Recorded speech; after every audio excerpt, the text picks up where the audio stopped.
¿Qué tal están? Bienvenidos. Filosofía de Kafka. En este vídeo trataré de algunos aspectos de la filosofía literaria de este gran escritor, ya que es uno de los más enigmáticos, lúgubres y trascendentales del siglo XX. Su obra, profundamente simbólica, ha sido leída desde numerosas perspectivas: psicológica, teológica, existencial, política, jurídica, metafísica y, por supuesto, literaria. De todas maneras, toda lectura de Kafka es también una experiencia filosófica, sin ninguna duda. Su estilo, lleno de paradojas, ambigüedades, silencios y estructuras laberínticas, manifiesta no tanto un sistema filosófico como una forma de pensamiento en acción, sino más bien una fenomenología o una descripción de la angustia, un tratado sobre el absurdo, una meditación sobre el poder, la culpa, la alienación y el destino del ser humano moderno. Por supuesto, Kafka no fue un filósofo sistemático ni pretendió serlo tampoco. Fue un escritor, un gran escritor.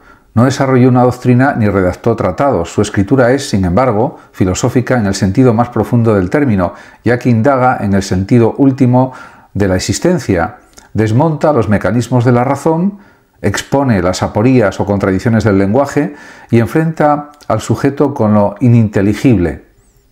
Si bien su obra ha sido asociada con la filosofía existencialista, con el pensamiento judío, con la fenomenología e incluso con corrientes contemporáneas como la deconstrucción de Derrida, Kafka permanece irreductible a toda categorización.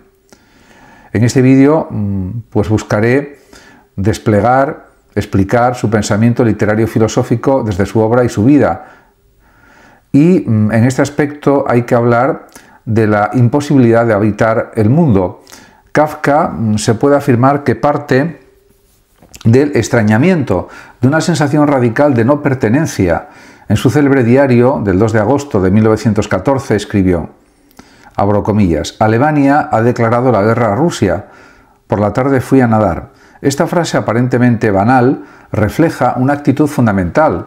El mundo, sus acontecimientos más determinantes, no logran penetrar en la intimidad del yo. De esta forma, el sujeto kafkiano no es apático, sino que está desgajado del mundo. Vive en un estado de suspensión ontológica, como si su ser no pudiera encajar en ninguna estructura del mundo exterior. Además, esta sensación es claramente visible en su relato La Metamorfosis de 1915, donde Gregor Samsa se despierta transformado en un insecto. Este absurdo inicial no se explica ni se contextualiza. No hay causalidad ni lógica ninguna. La narración continúa como si lo anormal fuera normal. Kafka no necesita justificar la metamorfosis. Lo que le interesa es mostrar la ruptura definitiva entre el individuo y su entorno. En este aspecto, hay que decir que la familia de Gregor representa la sociedad, el orden burgués, que reacciona ante lo extraño con rechazo y violencia. La filosofía que se desprende aquí no es solo existencial, sino también ontológica, ya que el sujeto no puede fundarse en ningún principio sólido. Su ser está marcado por una negatividad radical. En este sentido, Kafka anticipa el pensamiento de filósofos como Emmanuel Levinas, quien afirmará que la subjetividad no es una sustancia, sino una responsabilidad sin garantías, o Jean-Paul Sartre, para quien la existencia precede a la esencia, y la angustia revela o manifiesta la libertad radical del ser humano. De todos modos, Kafka no celebra la libertad, al contrario. Se puede decir que en su obra la libertad aparece como un abismo. En El proceso, de 1925, esta novela, Joseph K. es arrestado sin motivo y sin posibilidad de defensa. No se trata de una crítica puntual a un sistema judicial, sino de una meditación sobre el carácter inasible del poder y la total vulnerabilidad del individuo. También se puede analizar la ley como misterio y condena, ya que uno de los núcleos filosóficos más intensos, más potentes en Kafka, es el análisis de la ley. En Ante la ley, una parábola inserta en El proceso, se nos presenta a un campesino que busca acceder a la ley, pero es detenido por un guardián. A lo largo de su vida, el hombre espera, pregunta, ruega, pero nunca entra. Al final, el guardián le dice que esa puerta estaba destinada solo a él y ahora será cerrada. Esta alegoría ha sido interpretada por numerosos filósofos, Derrida, Agamben, Blanchot, Benjamin, y la esencia es que Kafka no presenta la ley como una institución concreta, sino como una estructura simbólica inaccesible. Para él, el poder de la ley no radica en su aplicación, sino en su carácter inabordable. Esta es una visión que se emparenta con la crítica contemporánea al poder, podríamos decir al biopoder. El derecho ya no es garante de justicia, sino un dispositivo de control, opaco e invisible. De este modo, Kafka no denuncia una injusticia determinada, sino la forma misma del derecho en la modernidad. En sus novelas inacabadas, El proceso, El castillo, los personajes buscan comprender la razón de su culpa o de su exclusión, pero solo encuentran muros, intermediarios, mensajes crípticos. La ley no necesita manifestarse, su eficacia radica en la interiorización de su amenaza. Joseph K. en El proceso es finalmente ejecutado como un perro sin entender nunca su crimen. Esta desproporción entre la acusación y el conocimiento revela también la estructura esencial de lo kafkiano. Lo que nos condena es la existencia misma, la conciencia de estar lanzados a un mundo sin sentido, sin ninguna justificación.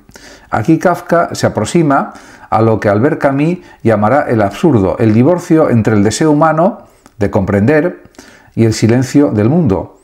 Pero a diferencia de Camus, Kafka no propone la rebelión ni la ética del absurdo. Su obra es un descenso lúcido, claro, a los infiernos del sinsentido, pero sin catarsis. La angustia kafkiana no busca resolución, sino que se despliega como una forma de conocimiento. Y de esta manera, pues también aparece la cuestión de la culpa como condición ontológica, como condición del ser. Y es otro eje fundamental. En El proceso, por ejemplo, Joseph K. es arrestado sin saber por qué. En El desaparecido, pues Karl Rossmann es expulsado de su casa por un embarazo que no ha provocado. En El castillo, K. intenta acceder a una autoridad superior que siempre se le escapa. En todos estos casos, el sujeto se ve inmerso en una lógica de culpabilidad que no depende de sus actos, de sus comportamientos, sino de su propia existencia. Kafka parece decirnos en sus novelas que el ser humano está siempre ya culpable, siendo considerado ya culpable, como si su mera presencia en el mundo fuera una transgresión. Esta visión resuena con la tradición judía, pero también con el pensamiento agustiniano. La culpa, entendida como herencia, como condición anterior a toda libertad.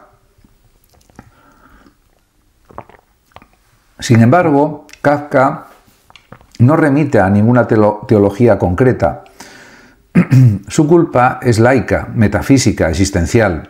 El personaje no puede redimirse porque no sabe de qué debe redimirse. Y de esta forma no hay confesión posible, porque no hay ley entendible, inteligible. Este desamparo existencial, además, convierte a los personajes kafkianos en figuras casi bíblicas, errantes, perseguidos, señalados. Pero a diferencia de Job, no hay en Kafka un Dios que responda. El universo es una maquinaria que gira sin sentido y el ser humano está atrapado en sus engranajes.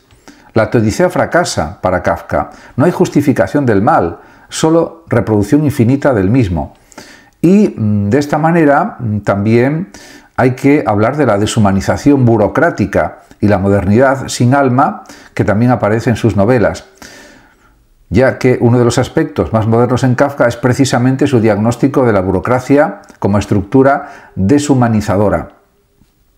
De hecho, en su novela El castillo, publicada póstumamente en 1926, el agrimensor K. llega a un pueblo que está administrado por un castillo inaccesible. Intenta obtener autorización para trabajar, pero es atrapado en una red de funcionarios, pasillos, documentos, intermediarios y contradicciones. Nadie parece tener el poder real y la cadena de mando es interminable. Lo kafkiano aquí es la disociación entre la administración y la vida. Todo está regulado, pero nada funciona. Y en ese aspecto parece que está hablando del siglo XXI y del siglo XX, en el que él vivió a principios del siglo XX. Kafka, que trabajó como funcionario en una compañía de seguros, conocía de sobra y de cerca los mecanismos de la burocracia, pero su crítica va más allá de lo laboral. En El Castillo lo burocrático es una estructura del ser, ontológica. El sujeto ya no se enfrenta a un otro visible, sino a una multiplicidad de fragmentos, órdenes contradictorias, rostro sin rostro. De hecho, la modernidad, según Kafka, ha despersonalizado la autoridad. El poder ya no necesita violencia porque opera a través del aplazamiento, la espera, el sinsentido. Y hay que decir que esta intuición será central para pensadores como Max Weber, quien hablará de la jaula de hierro, de la racionalidad moderna, o Michel Foucault, que analizará cómo el poder se ejerce en los cuerpos mediante tecnologías de control difusas. Kafka, con sus escritos, anticipa este análisis con una precisión poética. La angustia de sus personajes no es solo metafísica, sino profundamente política. Están solos ante una estructura que no pueden nombrar ni tampoco comprender. Y este pues es un gran aspecto fundamental de su obra. El lenguaje, además, entendido como abismo. De hecho, en Kafka el lenguaje no redime, sino que distancia. Sus frases son gramaticalmente claras, pero semánticamente opacas. Sus narraciones parecen avanzar, pero en realidad giran en círculos. Esto no es un defecto estilístico, sino una decisión filosófica del propio Kafka. El lenguaje no sirve para expresar la verdad, sino para evidenciar su ausencia. Kafka pone en escena el fracaso del logos occidental, la razón, la claridad, la inteligibilidad. Y esto se ve con mucha nitidez en textos como El artista del hambre, donde un ayunador profesional termina olvidado por el público y reemplazado por una pantera. El sujeto que intenta elevarse por encima del mundo, absteniéndose, termina siendo devorado por la indiferencia. El arte, el lenguaje, la espiritualidad, ya no logran tocar el núcleo del ser. Solo queda el vacío, el silencio, el cuerpo abandonado. Y esta es la triste realidad. Aquí Kafka se acerca también a la filosofía del lenguaje de Wittgenstein, especialmente en su obra Tractatus Logico-Philosophicus, donde se afirma que de lo que no se puede hablar, mejor es callar. Kafka no guarda silencio, pero escribe desde el borde del lenguaje, desde su ruina. Sus textos no ofrecen mensajes, sino experiencias. No enseñan, sino que desgarran.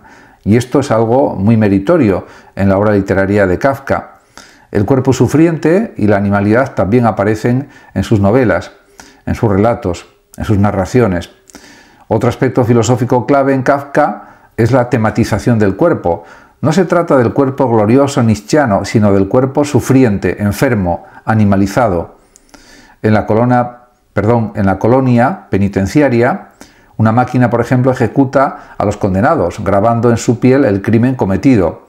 En Informe para una academia, un mono relata su tránsito hacia la humanidad adoptando comportamientos humanos, pero perdiendo su ser originario. En la Metamorfosis, el cuerpo de Gregor se convierte en un insecto y este cambio lo priva de toda dignidad. Estos son algunos ejemplos. Kafka plantea así una antropología negativa. El ser humano, desde su planteamiento, no se define por la razón, sino por su vulnerabilidad, su animalidad, su exposición al dolor. Y esta interpretación, esta visión socava la tradición humanista que exaltaba la autonomía y el espíritu. El cuerpo kafkiano es lo que resiste a la simbolización, lo que queda fuera del sistema. Y sin embargo, es el lugar donde la verdad se inscribe, no en la mente, sino en el propio cuerpo. Y además también hay que decir que aparece en su obra en muchas ocasiones el humor oscuro como forma de pensamiento. Aunque frecuentemente se lo lee desde la gravedad y la angustia, Kafka también es un escritor humorístico. Su humor no es ligero, sino negro, trágico, subterráneo. Surge de la desproporción entre la situación y la respuesta, del absurdo de la lógica burocrática, del patetismo del héroe moderno. En realidad, en sus cartas y diarios, Kafka confiesa que muchas veces se reía mientras escribía sus relatos. Este humor no alivia, pero introduce una distancia crítica en su obra literaria. Permite soportar lo insoportable, no desde la resignación, sino desde la lucidez. desde la inteligencia. Este elemento ha sido señalado por autores como David Foster Wallace, que vio en Kafka una forma de resistencia estética, hacer reír desde el abismo. En tiempos donde todo parece saturado de sentido o de nihilismo, Kafka ofrece una tercera vía, el humor como revelación de lo irremediable.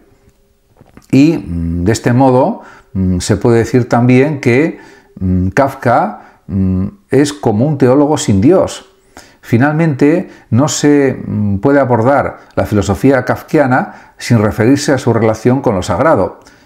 Aunque nunca fue practicante, ni ortodoxo, ni creyente en el sentido tradicional, toda su obra está impregnada de un deseo de absoluto, de un deseo de lo divino. Sus personajes buscan algo, un sentido, una ley, una redención, pero ese algo se escapa siempre. Dios está ausente, pero no por ello deja de marcar la escena. Es una negatividad activa, un hueco que estructura el relato, se podría decir.